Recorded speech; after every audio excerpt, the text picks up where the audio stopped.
Assalamualaikum warahmatullahi wabarakatuh. Kembali lagi kita berjumpa.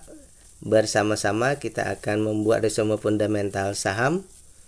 Kali ini dalam triwulan yang berbeda ya. Hari ini permulaan pembahasan kita di saham triwulan 2 ya. Tahun 2024. Sampai hari Jumat kemarin sudah ada satu ya emiten yang mengeluarkan laporan keuangan mereka. Namun sampai hari ini ya, hari Selasa 16 Juli ini baru masih satu emiten, yaitu ESA. Tapi tidak apa, kita akan bahas dulu yang pertama ESA ini ya. Mudah-mudahan semakin hari semakin banyak nanti yang melaporkan laporan keuangannya. Seperti biasa bahwa analisa kita ini adalah pemikiran tambahan atau bahan edukasi, bukan perintah untuk melakukan aksi beli atau jual, karena setiap investor itu mempunyai pola pikir masing-masing. Analisa kita ini kepada fundamental dan lebih juga kepada value investing ya, ditambah dengan dividen. Baik, kita akan bahas satu-satunya emiten yang sudah melaporkan ya, yaitu ESA. Biasanya kalau emiten itu yang paling awal melaporkan, biasanya ya itu mereka mengalami atau mendapatkan kinerja perusahaan mereka bagus, bahkan mungkin sangat bagus ya, sehingga mereka mau cepat-cepat melaporkan laporan keuangan mereka. Triwulan 2, 3 ini ya, triwulan 2 dan 3 seperti triwulan 1 juga, bahwa laporan mereka ini tidak diaudit ya. Jadi hanya yang 4 yang diaudit ya. Baik. Saya juga baru saja berarti ya membuat playlist untuk triwulan 2. Jadi nanti semua emiten yang sudah saya bahas di triwulan 2 akan ada di playlist tersebut. Saya nanti letakkan di deskripsi ya. Jadi silahkan cek di situ atau ya. Baik, yang kita bahas ini adalah ESA. Ini data yang tersedia sudah ada di triwulan 1 dan triwulan 2 ya. ESA ini seperti kita tahu bersama bahwa bidang bisnis mereka adalah bisnis mengoperasikan kilang LPG ya. Utamanya kalau tidak salah ini amonia kalau tidak salah ya. Dan mereka juga mengekspor ke luar negeri. Jadi bisnis mereka ini lebih ke ekspor ke luar negeri kalau tidak salah, seperti itu ya.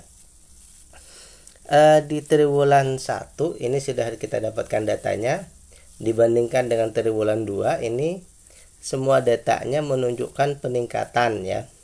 Semua datanya menunjukkan peningkatan. Baik dari segi nilai buku, keuntungan yang didapat ya. Harganya pun juga naik ya. Ini karena mungkin keuntungannya tadi meningkat. Yang pertama dulu dari segi keuntungan bersih ya. Keuntungan bersih di triwulan 1 ini keuntungannya 38 dari 358, kemudian 47 dari 375. 374 ya.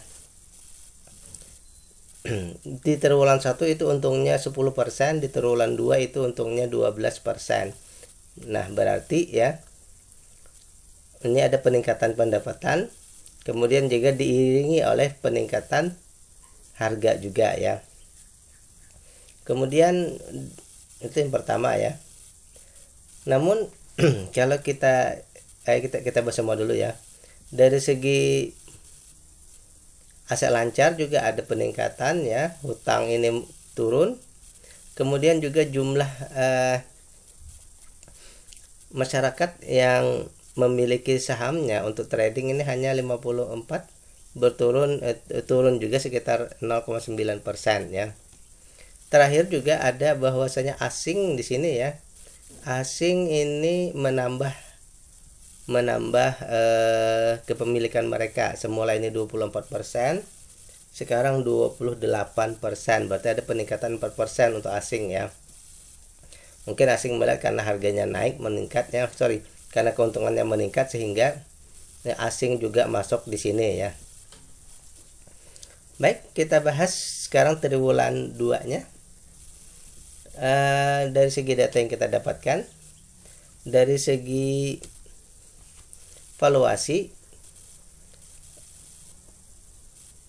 harga sekarang ini dibandingkan nilai bukunya 1,25 kali lebih mahal ya daripada nilai bukunya.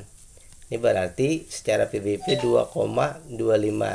Di atas 2 itu kalau perhitungan saya termasuk ya PBP-nya tinggi ya.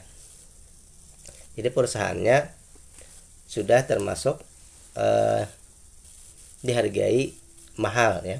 Yang kedua, dari segi maksimal beli kan 472, sekarang sudah 800-an, berarti 78% lebih mahal dari harga sekarang ya. Simpulannya bahwa seperti biasa perusahaan ini mahal ya, valuasinya mahal karena perusahaannya untung ya. Valuasinya mahal karena perusahaannya untung. Namun dari dividen yang mereka bagikan itu, ini kriteria kita yang kedua, ternyata dividennya ini masih belum memenuhi kriteria kita untuk yang bersahabat dengan investor. Oleh karena itu di sini valuasinya tinggi dan dividen masih kecil ya. Kemudian kita cek lagi dari segi free cash flow-nya ya. Free cash flow sekarang ini mereka punya kelebihan. Di triwulan 2 ini lebihnya itu 2 triliun, sementara di triwulan 1 itu kan lebihnya hanya bukan hanya ya 1,8 triliun.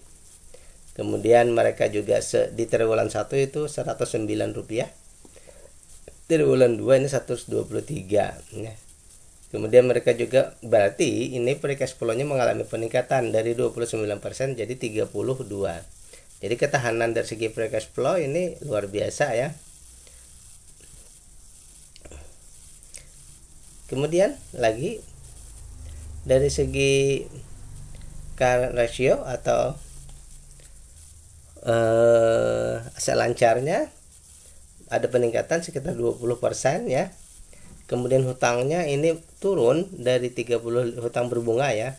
35 turun menjadi 29, berarti 6%, sangat besar. Kemudian hutang tak berbunga juga turun jadi 40, turun 4% ya, sehingga ketahanan perusahaan oke ya.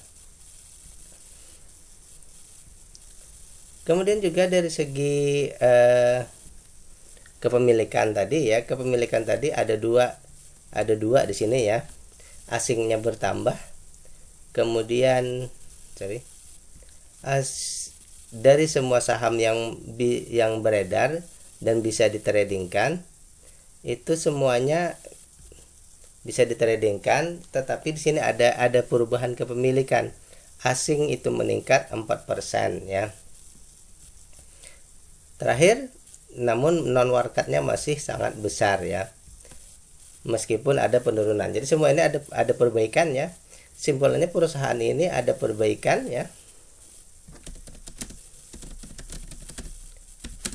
tetapi ya kita masih mungkin ini sekarang kita rubah kata-katanya ya.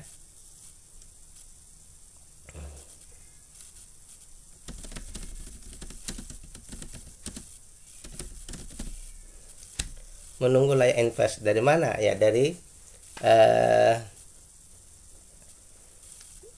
valuasinya supaya nanti lebih turun dari yang ada. Sekarang pertanyaannya bagaimana kalau mereka selalu naik? Kesimpulannya sebenarnya bukan masalah kita terlambat harus dikejar ya. Berarti untuk saham ini memang bagus, tetapi kalau dari segi investasi ini belum saat yang tepat. Kalau dari segi capital gain mungkin bisa saja dikejar, tetapi untuk investasi perusahaan ini mungkin bukan perusahaan yang saat ini tepat untuk diinvestasi. Tetapi kalau capital gain dengan cara yang berbeda, analisa yang berbeda, mungkin bisa ya. Jadi demikian pembahasan kita untuk saham yang pertama kali memberikan laporan di triwulan 1 2024. Oke, demikian. Billahi taufiq wal hidayah. Assalamualaikum warahmatullahi wabarakatuh.